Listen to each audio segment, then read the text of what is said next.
माझ्या पतीच्या निधनानंतर मी खूप कष्ट करून माझ्या दिराला, केदारला, शिकवून स्वरून डॉक्टर बनवले होते. तो मला आईसारखा मान द्यायचा. जेव्हा त्याचे लग्न झाले, तेव्हा त्याची पत्नी जोया माझ्याशी वाईट वागू लागली. एक दिवस तिने माझ्यावर चोरीचा आळ घेऊन मला घरातून बाहेर काढले. मी रात्री रस्त्यावर बसून रडत होते, तेव्हा एक मोठी गाडी माझ्यासमोर थांबली. त्यातून जो सूटबूट घातलेला माणूस उतरला, तो दुसरा कोणी नसून माझा जुना मित्र होता. कधीकधी रात्रीच्या शेवटच्या प्रहराची शांतता माझ्या हृदयात इतकी खोलवर उतरायची की मला माझे स्वतःचे अस्तित्वही अनोळखी वाटायचे. मी माझ्या आयुष्यात अनेक संकटांचा सामना केला होता, लोकांच्या संकुचित मनाचा गलबला आणि गरिबीचा आवाज. पतीच्या निधनानंतर तर मला जगणेच कठीण वाटत होते. त्या दिवसात मला वाटायचे की माझी मानसिक शांतता पूर्णपणे संपली आहे. माझ्या पतीच्या निधनानंतर घरात एक विचित्र शांतता पसरली होती. जेव्हा त्यांच्या पार्थिवाला घरातून नेले जात होते, तेव्हा मी मुळीच रडले नव्हते. मला त्यावेळी केदारचा थरथरणारा हात आठवत होता, जो मला वारंवार थांबवून म्हणायचा, "वहिनी, तुम्ही रडू नका, मी आहे ना तुमची काळजी घ्यायला." मी त्याला मिठी मारून रडले होते, पण त्याने त्या दिवसानंतर मला कधीच रडू दिले नाही. तो एका जबाबदार पुरुषासारखी माझी काळजी घ्यायचा आणि मला कधीच एकटे बाहेर जाऊ द्यायचा नाही. तो तेव्हा फक्त 13 वर्षांचा होता, पण वयापेक्षा खूप समजूतदार होता. पतीच्या निधनानंतर तोच माझ्या जगण्याचे कारण बनला होता. त्याच्या आईवडिलांचे 5 वर्षांपूर्वीच निधन झाले होते. जेव्हा मी लग्नानंतर त्या घरी आले होते, तेव्हा पतीसोबत केदारची संपूर्ण जबाबदारी माझ्या खांद्यावर आली होती आणि मी तिचे प्रत्येक कर्तव्य पूर्ण निष्ठेने पार पाडले होते, जेणेकरून त्याला कशाचीही कमतरता भासू नये. केवळ एका गोष्टीची कमतरता त्याला भासू नये, याची मी पूर्ण काळजी घेतली. त्यावेळी केदारच्या डोळ्यात इतकी हिंमत होती की एका क्षणासाठीही माझ्या डोळ्यातून पाणी आले नाही. पण पतीच्या निधनानंतर माझे आयुष्य एका अशा झाडासारखे झाले होते, ज्याला मुळे तर होती, पण सावली अजिबात नव्हती. केदार माझा दीर होता, पण तो माझ्यासाठी मुलापेक्षाही जास्त होता. पतीच्या हयातीतही तो माझ्याशी खूप प्रेम आणि स्नेहाने वागायचा. त्याने शाळेत जाण्यास सुरुवात केली, त्या दिवसापासून मी त्याच्या सर्व जबाबदाऱ्या स्वतःवर घेतल्या होत्या. पतीच्या निधनानंतर एक दिवस केदार माझ्याकडे बसून म्हणाला, "वहिनी, मला वाटते आता मला कष्ट करावे लागतील." मी आश्चर्यचकित होऊन विचारले, "का?" तर त्याने खांदे उडवून म्हटले, "कारण आता घरात पुरुष मी आहे, त्यामुळे माझ्या सर्व जबाबदाऱ्या पार पाडणे हे माझे कर्तव्य आहे." त्याचे हे बोलणे ऐकून मी हसले, पण त्याच्या त्या शब्दांनी माझ्या काळजाला तीरासारखी टोचणी दिली, कारण तो अगदी खरे बोलत होता आणि माझ्या सर्व आशांचे केंद्र तोच होता. माझे आईवडील माझे लग्न दुसऱ्या कोणाशी तरी लावून देऊ इच्छित होते, पण मी केदारसाठी लग्नाला ठामपणे नकार दिला. कारण मला नको होते की तो अनाथ मुलगा वारंवार जगाच्या ठोकर खात फिरेल. मी त्याला माझ्या मुलाप्रमाणे वाढवले होते. रात्री त्याच्याजवळ बसून गृहपाठ करून घेणे, त्याचे कपडे इस्त्री करणे आणि कधीकधी त्याच्या आवडीचे जेवण बनवणे हे सर्व मी हस्त माझी जबाबदारी समजून केले होते. नातेवाईक मला विचारत असत की मी किती काळ दिराला असे वाढवत राहणार. मी प्रत्येक वेळी हसून उत्तर द्यायची की जोपर्यंत तो स्वतःच्या पायावर उभा राहत नाही. आईवडील मला समजावून थकून गेले होते, पण मी त्यांचे कधीच ऐकले नाही. आणि अनेक वर्षांनंतर मला माझ्या त्या चुकीचे फळही मिळाले. माझ्या आईवडिलांचे म्हणणेच खरे होते, ते माझे भले इच्छित होते. पण मी मात्र फक्त केदारचाच विचार करत राहिले आणि त्याच्यासाठी माझे संपूर्ण आयुष्य आणि माझ्या स्वतःच्या खुशा कुर्बान केल्या. केदार त्याच्या प्रत्येक यशानंतर माझ्याकडे अशा नजरेने पाहायचा, जणू त्या यशाचे कारण मीच आहे.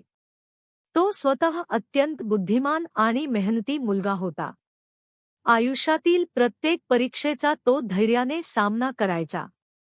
पतीच्या निधनानंतर आयुष्य अजिबात सोपे नव्हते, कारण कमाईचे कोणतेही साधन शिल्लक नव्हते. त्यामुळे मी घरोघरी जाऊन साफसफाईची कामे करू लागले आणि सोबतच मुलांना शिकवू लागले. माझ्या आयुष्याचे एकच ध्येय होते, केदारला डॉक्टर बनवणे, कारण हे त्याचे स्वप्न होते. काळ पुढे सरकला. जेव्हा त्याची मॅट्रिकची परीक्षा जवळ आली, तेव्हा तो रात्रभर जागून अभ्यास करायचा आणि मीही त्याच्या सोबतीला जागून त्याला अधूनमधून चहा किंवा काहीतरी खायला द्यायची. त्याला मेहनत करताना पाहून मला खूप शांतता मिळायची. त्याच्या प्रत्येक लहान-मोठ्या यशावर मी अशी आनंदित व्हायचे, जणू ते यश माझेच आहे. मी माझ्या आणि केदारमध्ये कधीच कोणताही भेदभाव केला नाही. परीक्षेच्या आदल्या दिवशी त्याने हसून मला म्हटले होते, "वहिनी, मी जे काही बनेल, ते केवळ तुमच्यामुळेच." हे ऐकून माझे डोळे भरून आले होते आणि मी त्याला प्रेमाने मिठी मारली होती. मॅट्रिकमध्ये केदारने संपूर्ण शहरात नाव मिळवले होते. त्या दिवशी संपूर्ण मोहल्ल्यात मी मिठाई वाटली होती. केदार त्या दिवशी खूप आनंदी होता. त्याने हसून म्हटले, "वहिनी, जेव्हा मी डॉक्टर बनेल, तेव्हा तुम्हाला एक घर घेऊन देईन, ज्याची मालकीण तुम्ही असाल." मी हसून म्हटले, "मला घराची गरज नाही. तुझे यशच माझ्यासाठी सर्वस्व आहे." आम्ही दोघे एकाच घरात राहत होतो, त्यामुळे लोक उलटसुलट चर्चा करायचे, पण मी त्याकडे दुर्लक्ष केले. केदारने मेडिकल कॉलेजमध्ये प्रवेश घेतल्यावर त्याची फी भरण्यासाठी मी अधिक कष्ट केले, जेणेकरून त्याला कोणासमोर हात पसरण्याची वेळ येऊ नये. तो नेहमी म्हणायचा, "वहिनी, तुम्हीच माझी आई आहात." त्याचे हे बोलणे ऐकून माझे डोळे ओलावायचे, पण मी त्याच्यासमोर कधीच माझे अश्रू येऊ दिले नाही, कारण त्याला माझ्या नबळाईचे दुःख व्हावे असे मला वाटत नव्हते. वर्षे उलटली आणि अखेर तो डॉक्टर बनला. एक दिवस ड्युटीवरून परतल्यावर त्याने लाजत सांगितले की त्याला लग्न करायचे आहे. मी हसून विचारले, "कोणती मुलगी आवडली आहे?" तो लाजत म्हणाला, "तिचे नाव जोया आहे. ती माझ्यासोबतच काम करते." मी काही दिवसांतच त्याच्यासाठी लग्नाचा प्रस्ताव घेऊन गेले. जोया सुंदर आणि शिकलेली होती, शिवाय केदार तिला खूप पसंत करत होता. माझ्यासाठी तेवढे पुरेसे होते. काही महिन्यांतच मी त्यांचे लग्न लावून दिले आणि जोयाला सून म्हणून घरी आणले. सुरुवातीचे काही महिने खूप आनंदाचे गेले. जोया केदारसोबतच माझीही खूप काळजी घ्यायची. ती प्रत्येक काम हस्तस्थ करायची, त्यामुळे मी तिला माझ्या मुलीप्रमाणे मानले होते. घर आनंदी पाहून मी केदारला एकदा म्हटले होते की, "खरे सांगू तर, आयुष्य आता स्वर्गासारखे झाले आहे." जोया आल्यामुळे घरात एक वेगळीच रोनक आली होती, जी मला खूप आवडायची. पण हळूहळू जोयाचे माझ्याप्रतीचे वागणे बदलू लागले. आणि या बदलाचे कारण मला अजिबात समजत नव्हते.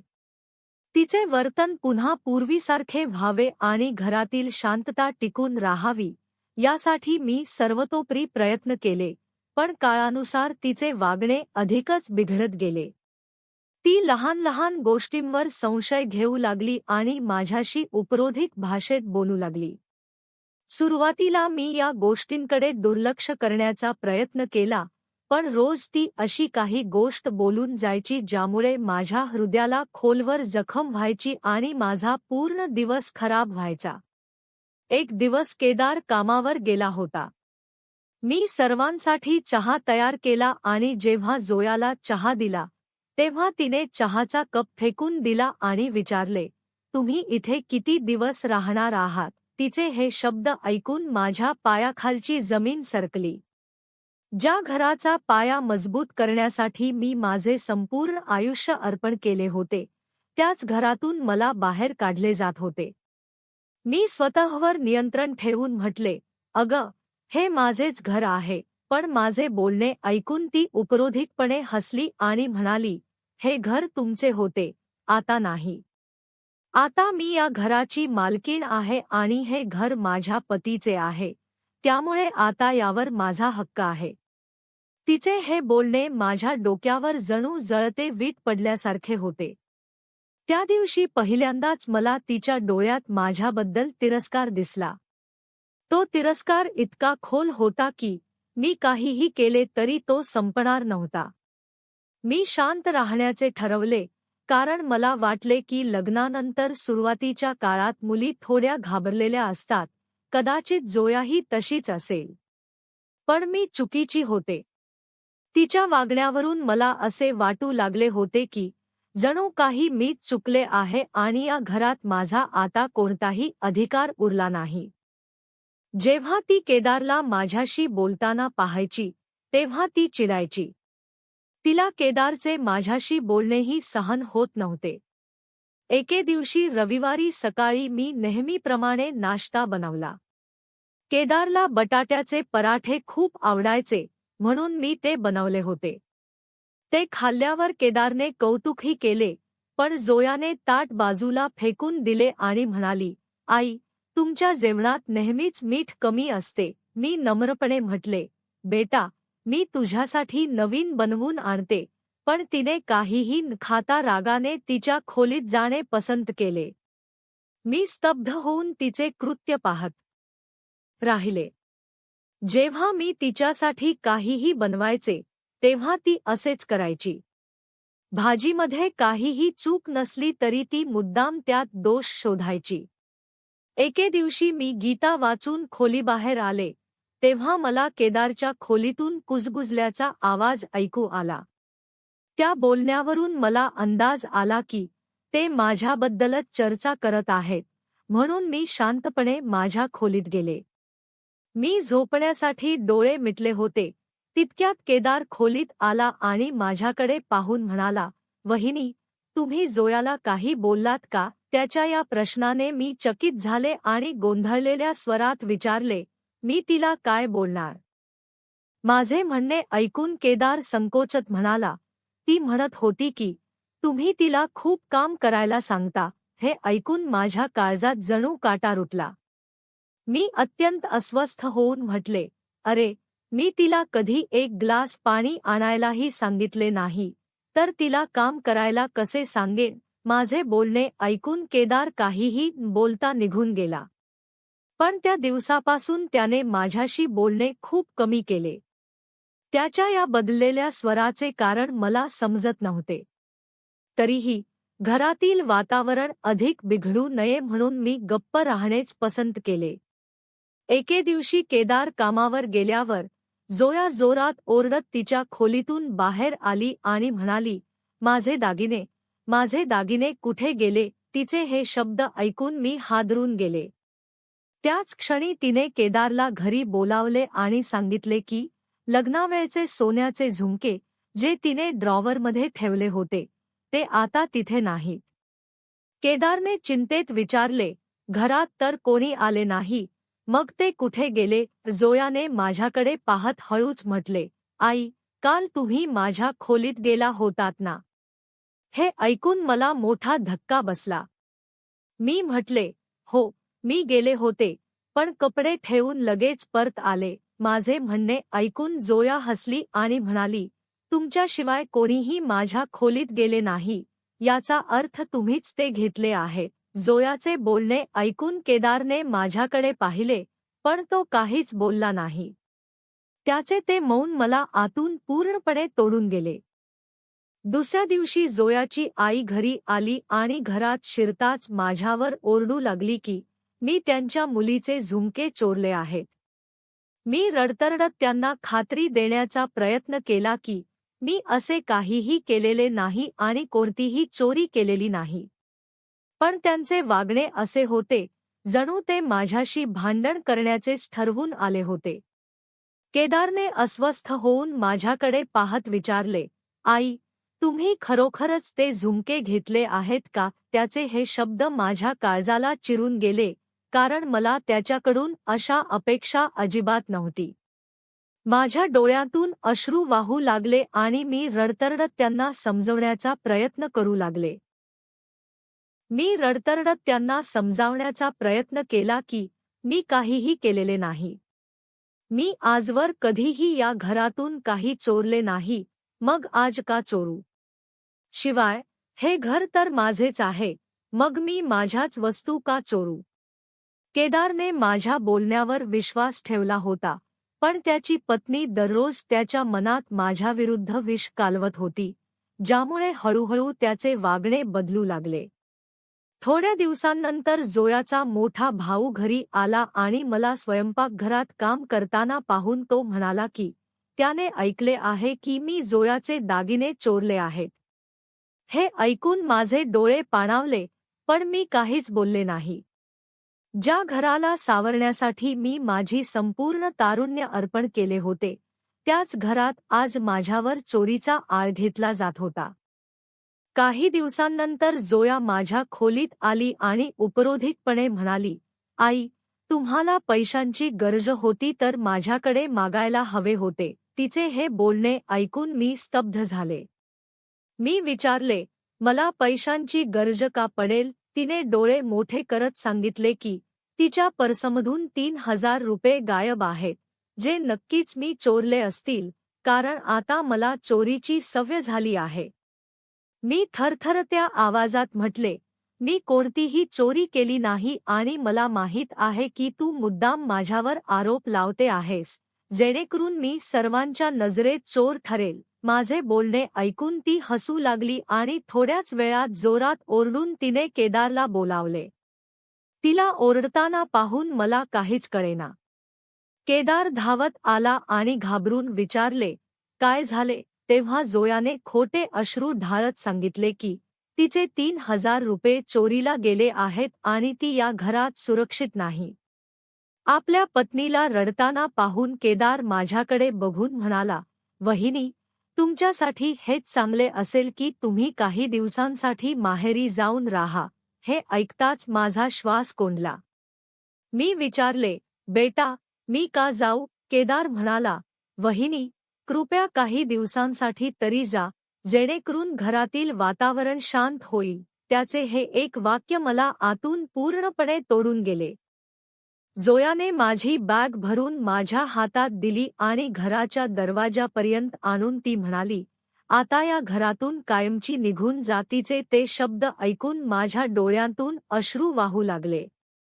तिने माझ्या पाठीमागे दरवाजा जोरात बंद केला आणि मी केदारला काहीही बोलता त्या घरातून कायमची बाहेर पडले, जिथे मी अनेक वर्षे घालवली होती. रात्र झाली होती. चालता चालता मी थकून एका फुटपाथवर बसले. रडत रडत मी आकाशाकडे पाहून देवाला विचारले, हे देवा, माझी अशी कोणती चूक झाली की मला ही शिक्षा मिळत आहे? मी केदारला वाढवण्यासाठी माझे आयुष्य वेचले आणि त्याने त्याच्या पत्नीच्या शब्दावर विश्वास ठेवून मला घराबाहेर काढले. मी तिथे बसले असतानाच अचानक एक मोठी गाडी माझ्यासमोर येऊन थांबली. गाडीचा दरवाजा उघडला आणि त्यातून एक सूटबूट घातलेला माणूस बाहेर आला.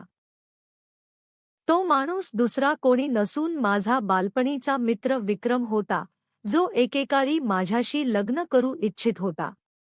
त्याला पाहताच माझे डोळे विस्फारले. तो आता लहानपणीच्या विक्रमसारखा राहिला नव्हता, तर खूप प्रगती करून स्थिरावला होता. त्याने माझ्याकडे पाहून शांतपणे म्हटले, शेवटी तू मला ओळखलंसच? मी गोंधळलेल्या स्वरात विचारले, विक्रम, तू इथे आणि या परिस्थितीत? माझ्या प्रश्नाचे उत्तर देण्याऐवजी तो म्हणाला, तू खूप बदलली आहेस. त्यावर मी हताशपणे म्हटले, आयुष्याने मला बदलून टाकले आहे. आजूबाजूचे लोक आमच्याकडे बघत होते. हे पाहून त्याने म्हटले, चल, ही जागा बोलण्यासारखी नाही, आणि मी त्याच्यासोबत गाडीत बसले. तो मला त्याच्या घरी घेऊन आला, जे एखाद्या महालासारखे होते.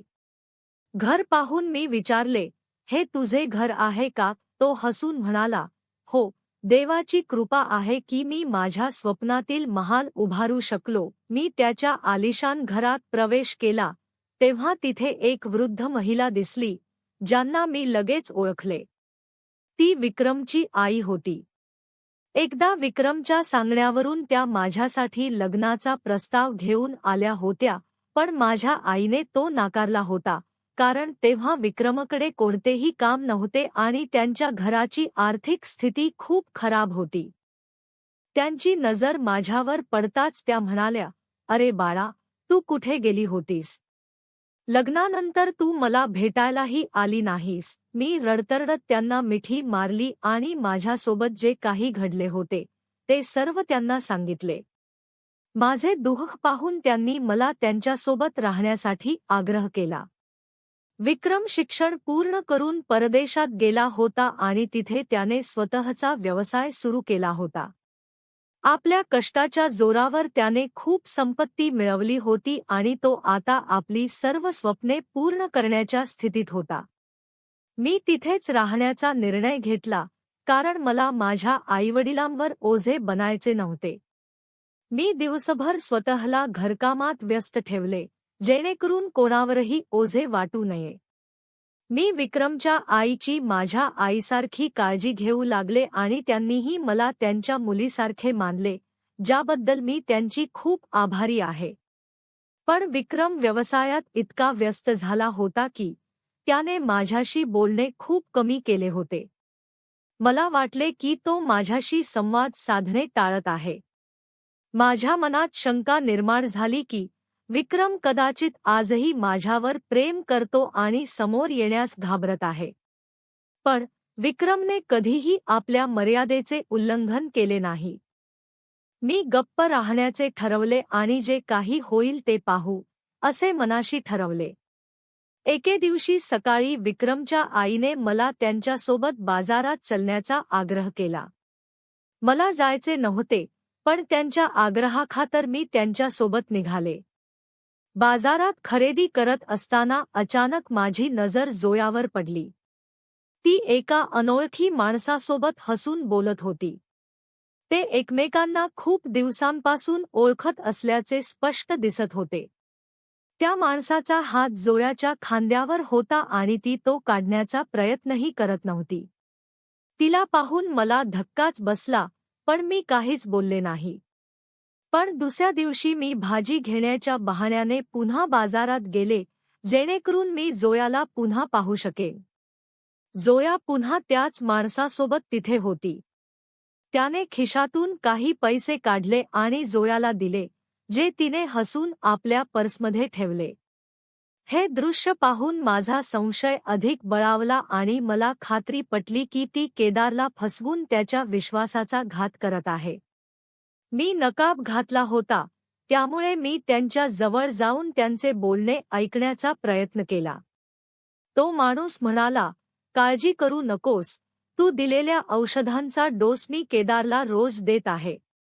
लवकरच त्या औषधांचा परिणाम दिसेल आणि हे घर लवकरच आपले होईल." हे ऐकून ते दोघेही हसू लागले. त्यांचे बोलणे ऐकून माझे धाबे दणाणले. मला काहीच समजत नव्हते की ही गोष्ट केदारला सांगावी की नको. माझे मन तर जोयाच्या कानशिलात लगावण्यासाठी आतुर झाले होते. मी तिला एक चांगली आणि समजूतदार मुलगी मानत होते, पण ती तर माझ्या कल्पनेपेक्षाही कितीतरी नीच निघाली. मी रात्री विक्रमला ही सर्व गोष्ट सांगितली, कारण मला त्याची मदत हवी होती. माझे बोलणे त्याने अतिशय शांतपणे ऐकून घेतले, जणू त्याला हे आधीच माहीत होते. त्याच्या वागण्याने मला नवल वाटले, पण तरीही मी गप्प राहिले.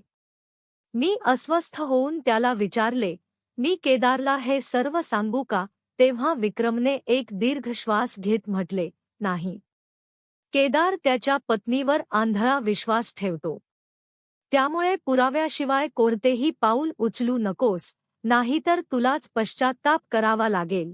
त्याचे म्हणणे माझ्या मनाला पटले आणि मी ठरवले की जोपर्यंत माझ्याकडे ठोस पुरावा मिळत नाही, तोपर्यंत मी केदारशी काहीही बोलणार नाही.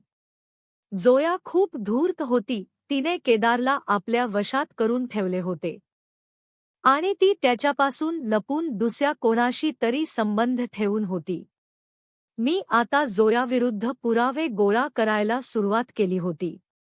एके दिवशी मी एका वृद्ध खालांना भेटायला मोहल्ल्यात गेले होते, तेव्हा मला जोया कोठेतरी जाताना दिसली. मी लपून तिचा पाठलाग करू लागले. ती वेगवेगळ्या गल्ल्यांमधून जात एका अशा वस्तीत पोहोचली जिथे खूप कमी लोक राहायचे. तिथे प्रामुख्याने काळा जादू करणारे लोक राहत होते. ते पाहताच मला सर्व काही समजले. तिने केदारलाही याच काळ्या जादूच्या जोरावर आपल्या वशात करून ठेवले होते. ती कोणतीही भीती बाळगता एका घरात शिरली, जणू ती तिथे अनेकदा येऊन गेली होती. मी तिथूनच माघारी फिरले, पण माझे डोके विचारांनी सुन्न झाले होते. जोयाकडून मला अशी अपेक्षा कधीच नव्हती की ती माझ्यावर चोरीचा आळ घेऊन मला घरातून बाहेर काढेल. तिने हे सर्व केवळ यासाठी केले होते की केदारला तिच्यावर संशय येऊ नये. तिने ते चोरलेले पैसेही त्या तांत्रिकाला दिले होते, जेणेकरून ती केदारला कायमचे आपल्या गुलाम बनवू शकेल आणि मला घराबाहेर काढू शकेल. ती तिच्या या कारस्थानात यशस्वी झाली होती आणि कोणालाही तिच्यावर संशय आला नव्हता. माझ्या मनात वारंवार एकच प्रश्न येत होता की जोयाला शेवटी काय हवे आहे आणि ती स्वतःचे घर स्वतःच्या हाताने का उद्ध्वस्त करत आहे. जेव्हा मी माझी ही चिंता विक्रमला सांगितली, तेव्हा त्याने माहिती काढून सांगण्याचे आश्वासन दिले. 1 आठवड्यानंतर त्याने मला जे सांगितले ते ऐकून मला धक्काच बसला. जोया आधीपासूनच विवाहित होती. तिच्या पहिल्या पतीने तिच्या वाईट सवयींना कंटाळून तिला घटस्फोट दिला होता आणि त्यानंतर तिने केदारला आपल्या जाळ्यात ओढले होते. केदार तिच्या प्रेमात इतका आंधळा झाला होता की त्याने कोणाचाही विचार न करता तिच्याशी लग्न केले होते. त्या दिवसात केदारची प्रकृतीही दिवसेंदिवस खालावत होती. जोयाने त्याला जी औषधे द्यायला सुरुवात केली होती, त्यांचा परिणाम आता स्पष्टपणे दिसू लागला होता. त्याला वारंवार चक्कर येऊ लागली होती आणि कधीकधी श्वास घ्यायलाही त्रास व्हायचा. त्याची प्रकृती खालावताना पाहून एका मित्राने त्याला डॉक्टरांकडे जाण्याचा सल्ला दिला होता, पण केदारने त्याला केवळ मानसिक तणावाचे कारण मानले. त्या दिवसात तो खूप अस्वस्थ होता, कारण ज्या रुग्णालयात तो काम करत होता ते बंद झाले होते आणि दुसरी नोकरीही मिळत नव्हती. रात्री जेवणानंतर जोया खोलीत जाऊन औषधे बदलून ठेवत असे, पण केदारला हे कधीच समजले नाही, कारण त्याचा जोयावर स्वतःच्या जीवापेक्षाही जास्त विश्वास होता. हेच खरे आहे की माणसाला धोका सहसा तिथूनच मिळतो जिथे तो सर्वात जास्त भरवसा ठेवतो. काही दिवसांनंतर विक्रमने मला सांगितले की केदारच्या खात्यातून दररोज मोठी रक्कम काढली जात आहे आणि हे जोयाच करत आहे. केदारने आपले एटीएम कार्ड तिच्याकडे दिले होते आणि ती त्याचाच गैरफायदा घेत होती. हे ऐकून माझी चिंता अधिकच वाढली. मी त्याच वेळी निर्णय घेतला की केदारला मी असे सोडू शकत नाही. जोयाने काळ्या जादूच्या जोरावर केदारला वशात करून ठेवले होते आणि याच कारणामुळे तिने मला घराबाहेर काढले होते. मला केदारला वाचवायचे होते, कारण माझ्या पतीच्या निधनानंतर त्याची जबाबदारी माझ्यावर होती. जोया केवळ केदारचे पैसे लुटत नव्हती, तर त्याला मारझोड करून आजारी पाडत होती, जेणेकरून त्याचा मृत्यू व्हावा आणि तिला सर्व संपत्ती हडपता यावी. मी दुसऱ्या दिवशी केदारला बोलावले आणि त्याला सर्व सत्य सांगितले. जेव्हा तो मला भेटला, तेव्हा तो खूप खंगलेला दिसत होता. डोळ्यांखाली काळी वर्तुळे होती. माझे बोलणे ऐकून त्याला विश्वास ठेवणे कठीण होते, पण मी त्याला लवकरच पुरावे देण्याचे आश्वासन दिले आणि औषधे घेण्यास मनाई केली. तो घरी पोहोचला, तेव्हा जोया कोणाशीतरी फोनवर भांडत होती. तिने ज्या व्यक्तीला पैसे देण्याचे वचन दिले होते, त्याने पैसे दिले नव्हते. केदारने छुप्या पद्धतीने हे सर्व ऐकले आणि त्याला सर्व सत्याचा उलगडा झाला. त्याला आपल्या चुकीचा मोठा पश्चात्ताप झाला. तो लगेच मला भेटायला आला आणि त्याने माझी माफी मागितली. त्यावेळी विक्रमही तिथे होता. केदार खूप रडत होता आणि वारंवार माफी मागत होता. तो स्वतःला खूप वाईट समजत होता, पण मला माहीत होते की तो मुळात वाईट नाही, केवळ जोयाच्या जादूटोण्याच्या प्रभावाखाली त्याने हे सर्व केले होते. म्हणून मी त्याला क्षमा केली. संध्याकाळी घरी पोहोचल्यावर केदारने जोयाला रंगेहात पकडले आणि तिच्या कानशिलात लगावली. त्याने तिला स्पष्ट सांगितले की आता तो सर्व काही जाणून चुकला आहे आणि तिला एक क्षणही या घरात सहन करणार नाही. जोयाने खूप प्रयत्न केले, पण केदारने तिला धक्का मारून घराबाहेर काढले. त्यानंतर जोया आपल्या त्या प्रियकराकडे गेली, ज्याच्यासोबत तिचे संबंध होते. पण त्याने तिचे पैसे लुटले, तिचे शोषण केले आणि तिला नशेत रस्त्यावर फेकून दिले. ती एका गाडीला धडकून गंभीर जखमी झाली. रुग्णालयात असताना ती आपल्या शेवटच्या श्वासात होती. आम्हाला समजले की विक्रमनेच हे सर्व कारस्थान रचले होते. तो माझ्या आईने त्याच्या लग्नाचा प्रस्ताव नाकारला म्हणून माझ्याकडून बदला घेऊ इच्छित होता. त्याने जोयाला या सगळ्यासाठी वापरले होते, पण पैशाच्या लालसेपोटी जोयाने विक्रमलाही फसवले होते. शेवटी केदार मला पुन्हा घरी घेऊन आला.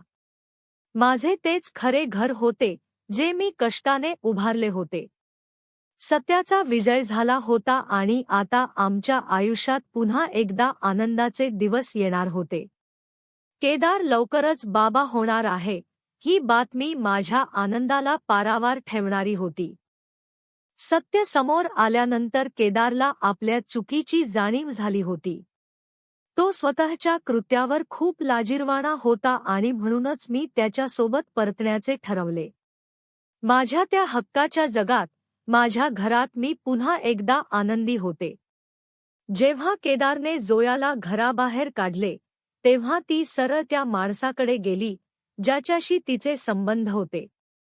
पण त्या माणसाचा खरा चेहरा लवकरच समोर आला. त्याने जोयाकडून तिचे सर्व पैसे काढून घेतले, तिचे शोषण केले आणि नशेत असताना तिला रस्त्याच्या कडेला फेकून दिले. तिथे एका गाडीला धडकून जोया गंभीर जखमी झाली.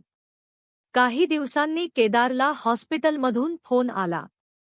केदार तिला पाहायला जायला तयार नव्हता, पण मी त्याला आग्रह केला आणि आम्ही दोघे हॉस्पिटलमध्ये पोहोचलो. तिथे जोया शेवटचे श्वास मोजत होती. आम्हाला पाहून ती घाबरली आणि रडू लागली. ती वारंवार माफी मागत होती, पण मला ठाऊक होते की माणूस स्वभावाने कधीच बदलत नाही. रडता रडता तिने जे सत्य सांगितले, ते ऐकून माझ्या पायाखालची जमीनच सरकली. जोया म्हणाली की हे सर्व कारस्थान विक्रमने रचले होते. त्यानेच तिला हे सर्व करण्यासाठी प्रवृत्त केले होते आणि त्या बदल्यात तिला खूप पैसे दिले होते.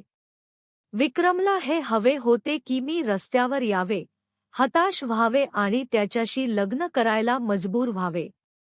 हे सत्य ऐकल्यानंतर माझे रक्त उसळले. मला त्या क्षणी विक्रमच्या समोर जाऊन त्याच्या कानशिलात लगावावीशी वाटली.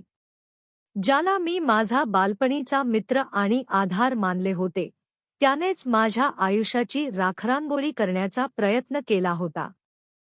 ही गोष्ट कळल्यावर केदार आणि मी ठरवले की आता आपण शांत बसणार नाही. आपण विक्रमच्या या कपटाचा पर्दाफाश केला आणि त्याला कायद्याच्या हवाली केले. विक्रमच्या या कृत्याने मला धडा दिला की कधीकधी जवळचे वाटणारे लोकच सर्वात मोठे शत्रू असतात. पण केदारच्या प्रेमाने आणि आमच्या विश्वासाने शेवटी सत्याचा विजय झाला. आज मी आणि केदार पुन्हा एकदा आमच्या हक्काच्या घरात सन्मानाने आणि प्रेमाने एकत्र राहत आहोत. त्याचा, विक्रमचा, खरा चेहरा समोर येताच माझ्या पायाखालची जमीनच सरकली. तो खूप घाबरला होता. माझ्या चेहऱ्यावर त्याच्यासाठी असलेली नफरत पाहून त्याला सर्व काही समजले होते की मला आता सर्व सत्य कळाले आहे. त्यामुळे तो कोणतीही प्रतिक्रिया न देता शांतपणे तिथून निघून गेला. काही दिवसांनंतर मला कळले की केदार बाबा होणार आहे. माझ्यासाठी यापेक्षा मोठी आनंदाची बातमी दुसरी असूच शकत नव्हती. इतक्या सगळ्या अडचणी आणि वादळानंतर आता सुखाचे दिवस आमची वाट पाहत होते. तर मित्रांनो, ही होती आजची कथा. ही कथा तुम्हाला कशी वाटली हे आम्हाला कमेंट बॉक्समध्ये नक्की सांगा. जर तुम्हाला ही कथा आवडली असेल तर व्हिडिओला लाईक करा आणि आमच्या चॅनेलला सबस्क्राईब करा. तसेच बेल आयकॉनवर क्लिक करून ऑलवर सेट करा, जेणेकरून तुम्हाला आमच्या नवीन व्हिडिओंची सूचना लगेच मिळेल. धन्यवाद.